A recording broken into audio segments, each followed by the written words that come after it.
Penyanyi Farazia menganggap individu yang membuka dan menyebarkan aib bekas pasangan dalam media sosial sebagai perbuatan tidak matang dan tiada kelas.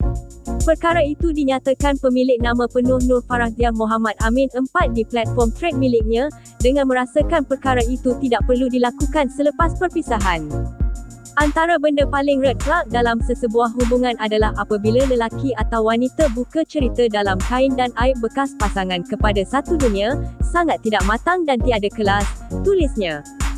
Farazia juga menegaskan bahawa perbuatan sebegitu membuatnya hilang rasa hormat terhadap individu terbabit dan turut bersimpati dengan keluarga yang terpaksa berdepan situasi tersebut.